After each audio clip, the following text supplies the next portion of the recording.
All right, so to the next episode. Bunch of kind of little things I'll kind of go over.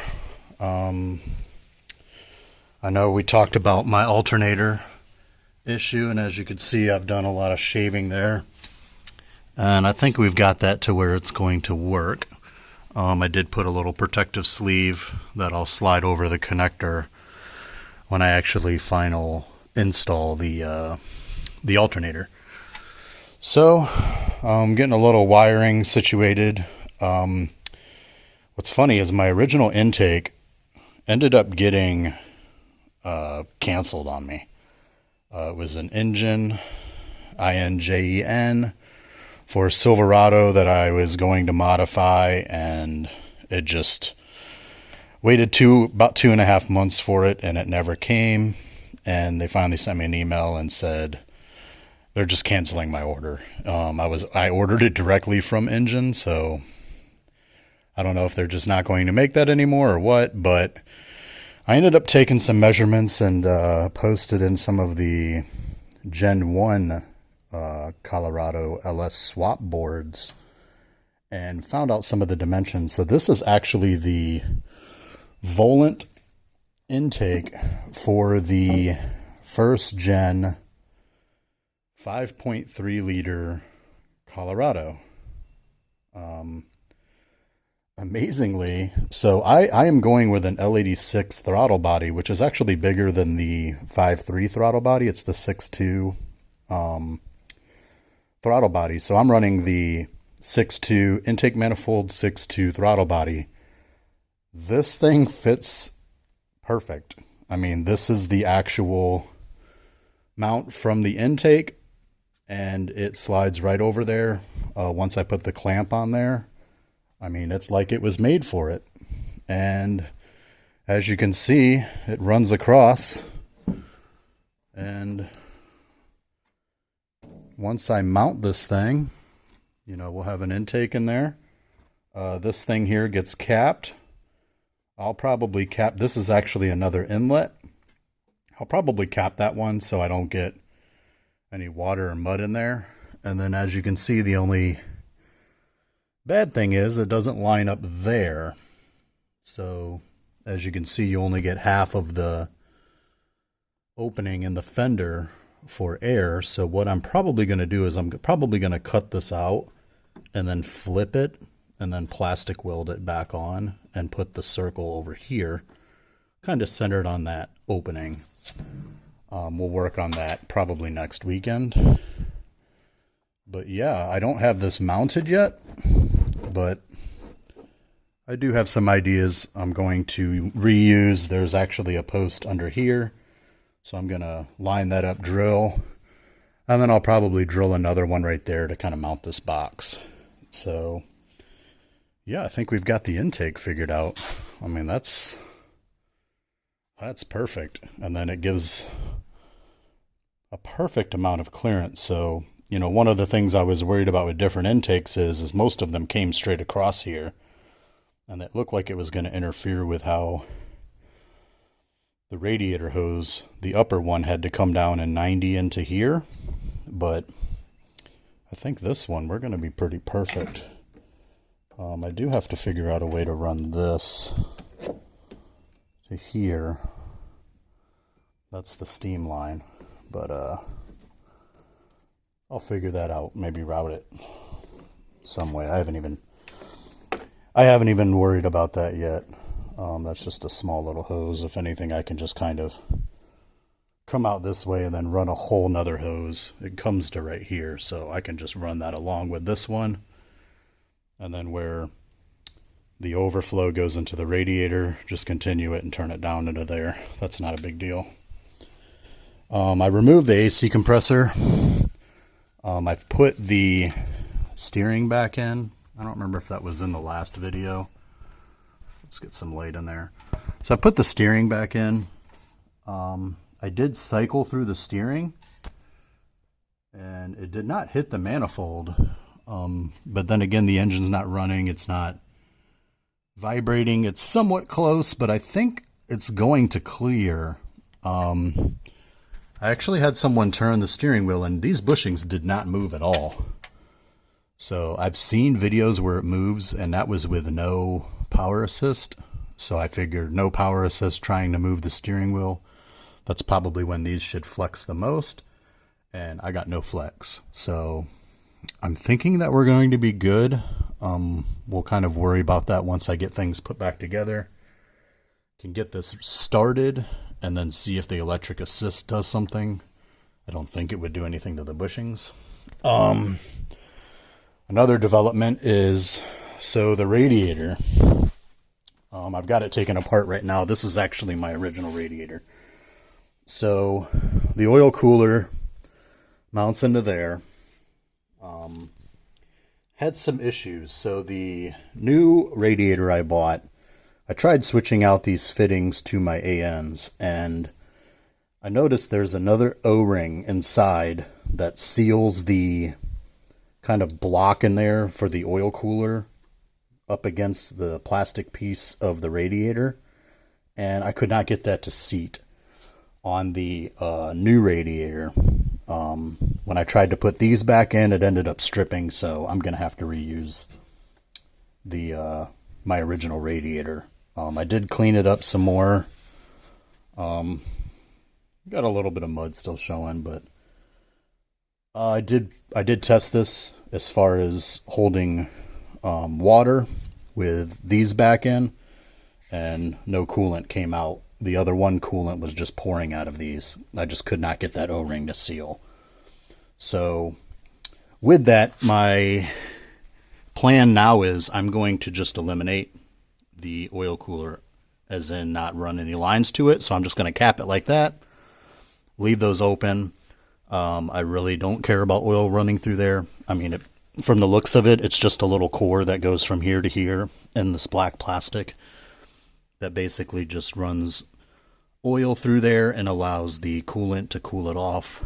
But I think the temperature difference between that and how I've got it ran right now, I don't think is going to be significant. So I'm still running the remote. I did redo this a little bit to give me some more clearance. You can see there's a lot more clearance here now. So we're good there. So the new plan is keep this straight. This was the return. This will now go here.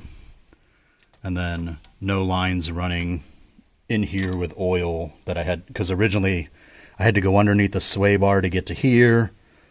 There's the hose that I had that ran this way, and then it was underneath here, which I really didn't like, but I didn't really have a choice, and then I didn't really like how close it was to the lower radiator hose.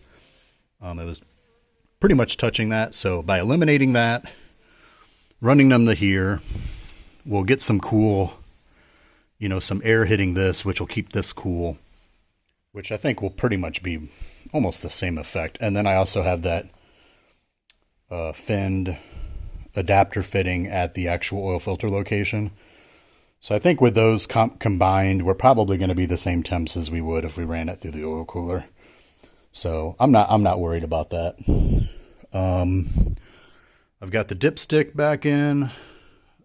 Spark plug wires are mounted. I'm not running the heat shields, so I bought these kind of thermal sleeves for the spark plug wires to keep those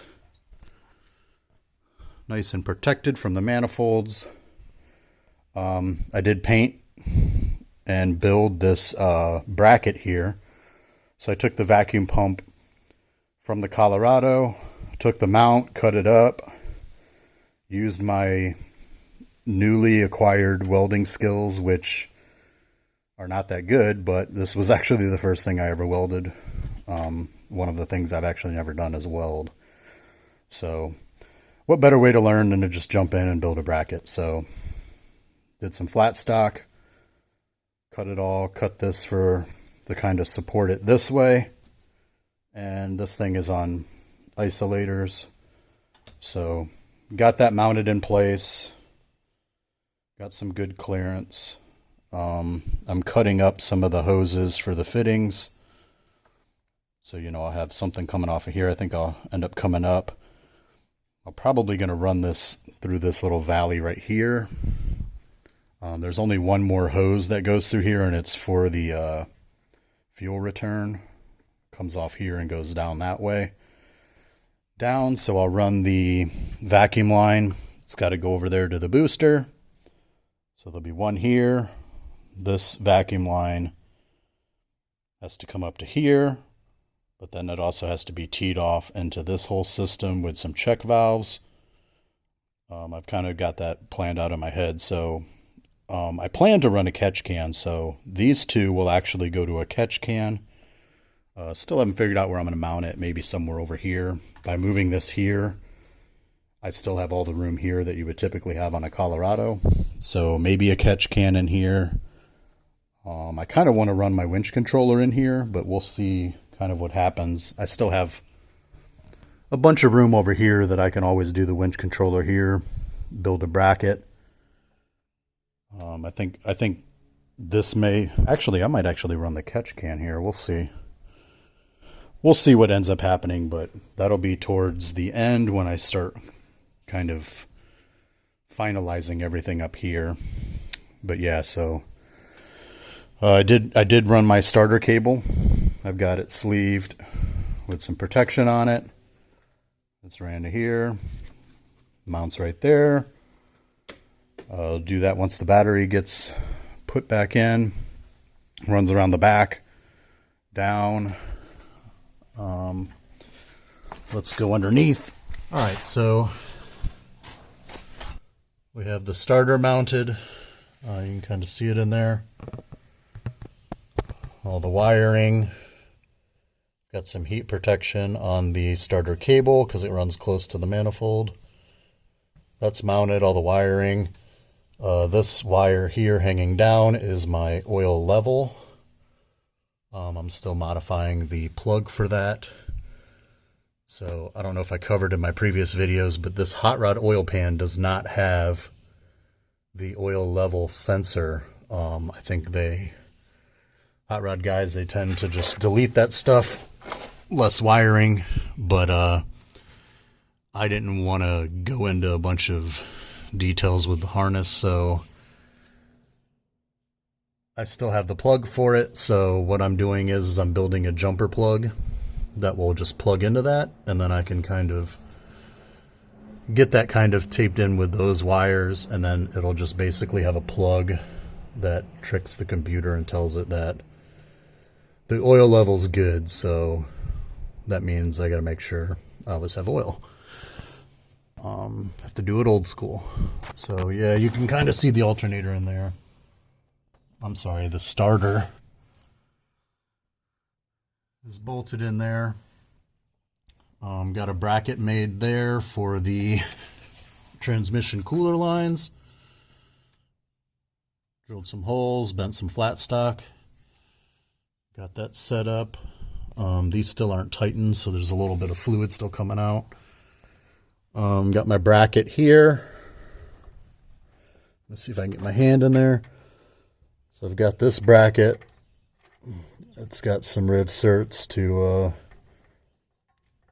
hold some clamps right here. That'll hold this up and out of the way.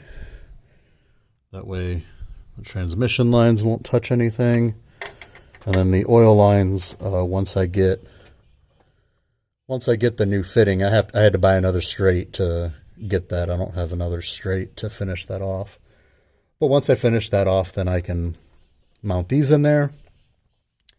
So our oil and trans fluid will be good. Once I get the level sensor finalized there, get that all tidied up, we'll be good on wiring for this side. I still have to do the wiring for this side. You can kind of, you really can't see too well. You can kind of see me moving the wires right there. So you can see the wires are still kind of loose there, so I need to get those mounted up. I may drop the front diff. I have to anyways. I might as well get it ready to rebuild. I may do that. That way I can get that all tidied up with a lot more room. But we'll see. Now that I have the AC compressor out, I can probably get this tidied up through here. But yeah, we got to get this wiring tidied up, and then the driver's side will be done. And then let's see what else. Still waiting to hear back from Adams. They've got all the measurements. They should be in process of building my front and rear drive shafts.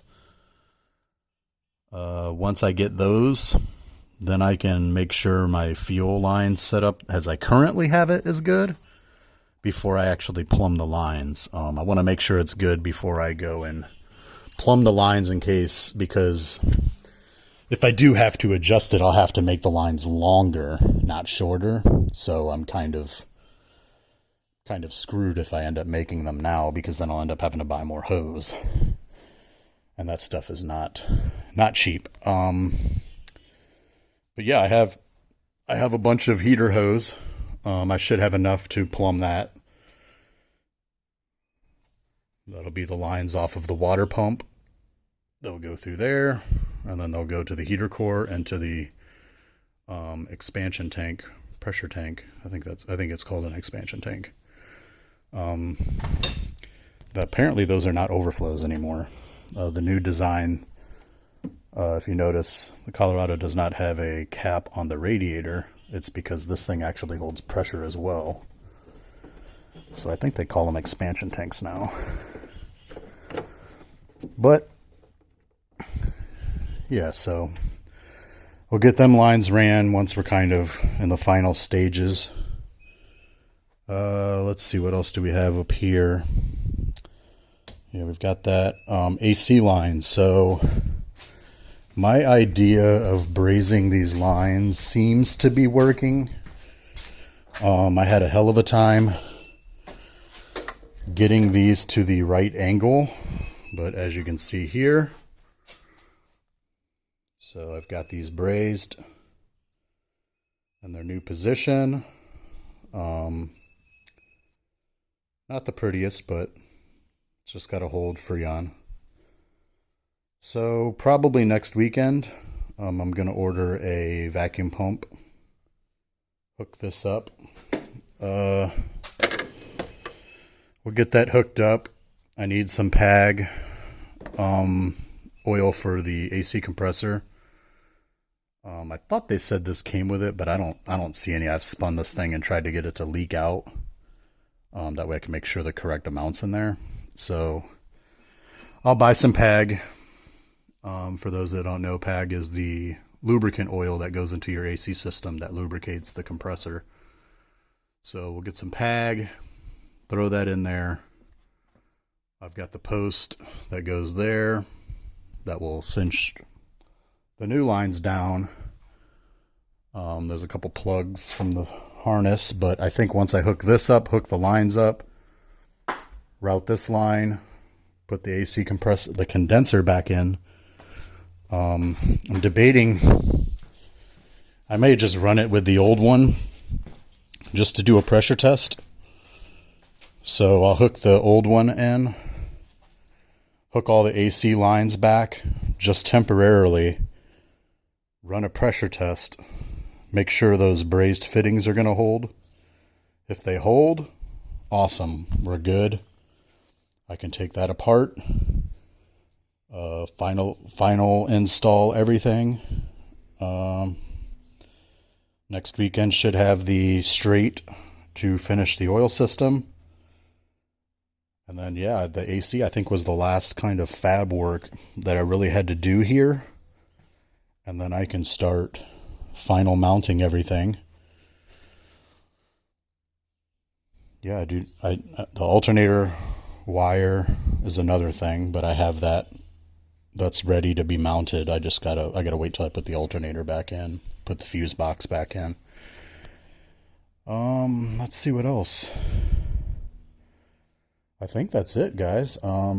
Next weekend, hopefully I get that straight.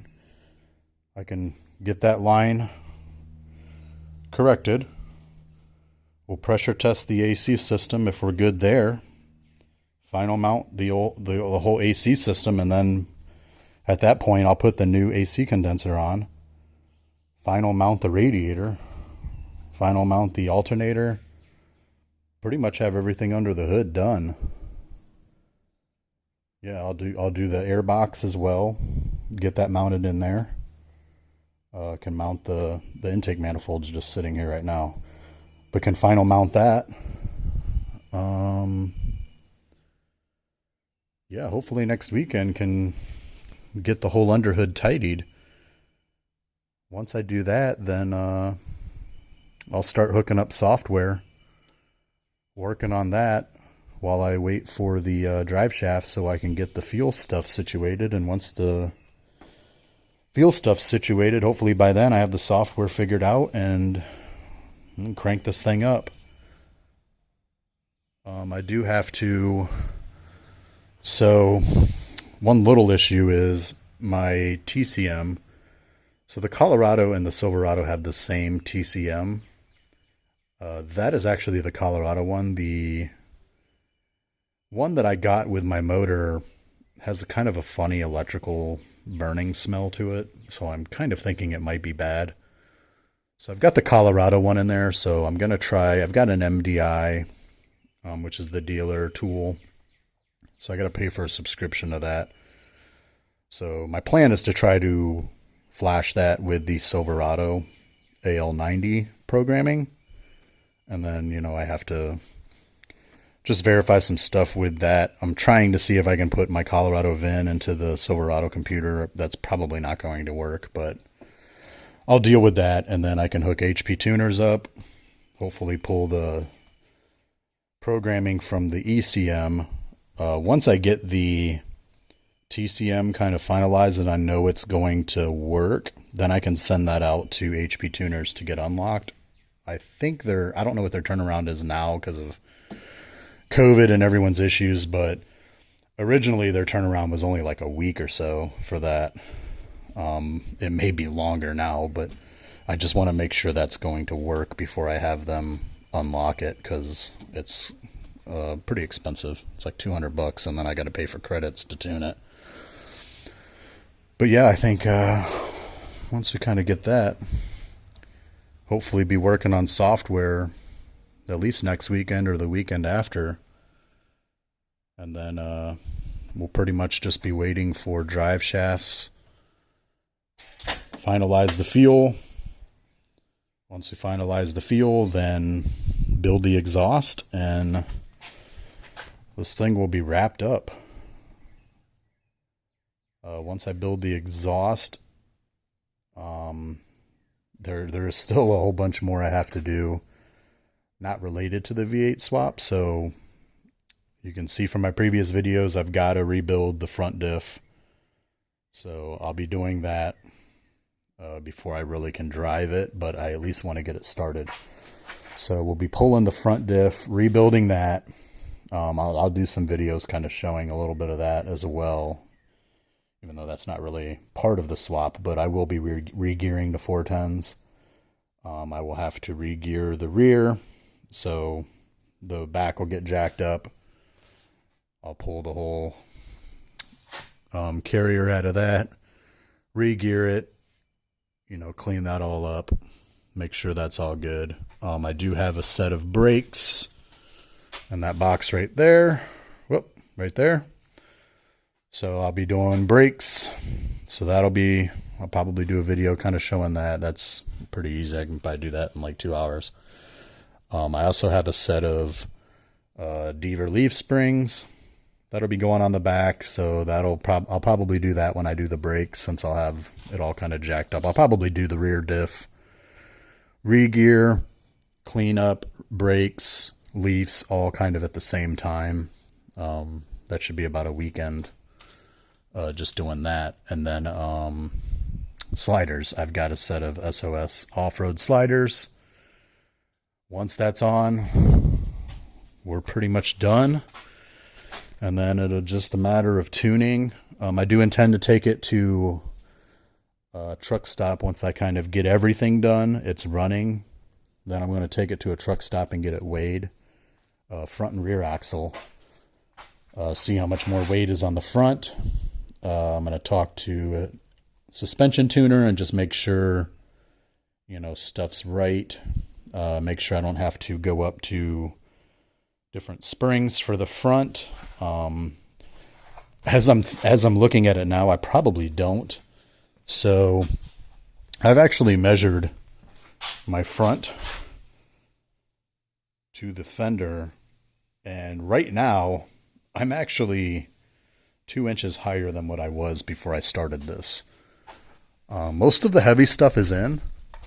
All that's really left, I have a CBI half, which isn't that much weight, radiator and fluids. I'm not seeing that that's going to lower this thing back down 2 more inches.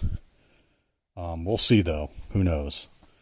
But yeah, we may actually be lighter. That'll be pretty wild if that's the case. But we'll see once I get it on the scale. I really wish I would have weighed it before, but if you heard about my story, it wasn't really drivable at that point when I decided to do the swap. But we'll be able to ballpark it off of a stock Colorado. I really didn't have too much. I know how much more my wheels weighed, my wheels and tires weighed. We could probably ballpark the front bumper. Other than that, everything else should be about stock weight. So we can add the little bit for the wheels and tires. I think they're about 30 pounds a corner heavier than stock. So that's 120 plus the spare. So what's that? 150 pounds. So we can add that in, add, you know, about 50 pounds for the front bumper, front half. So we'll call it 200 extra pounds over stock, and then we'll see where we're at. All right. Enough rambling. I think we're pretty much on the home stretch. Hopefully in the next couple weeks, we'll be at least cranking this thing up. My goal at this moment is to at least, I'd like to have the whole truck done by 4th of July, but I think at least the swap done. If I still have to do diffs, rebuild diffs, install the leaf springs and all the kind of little things, I'm fine if I'm at least done with the swap by the 4th. But I'd like to be done with all of it. I don't see the diffs taking too long. But yeah, we'll see. All right, well, I'll catch you guys on the next one, and bear with me, guys, but hopefully in the next couple weeks we'll be cranking this thing up and seeing how nasty she sounds. Catch you guys on the next one.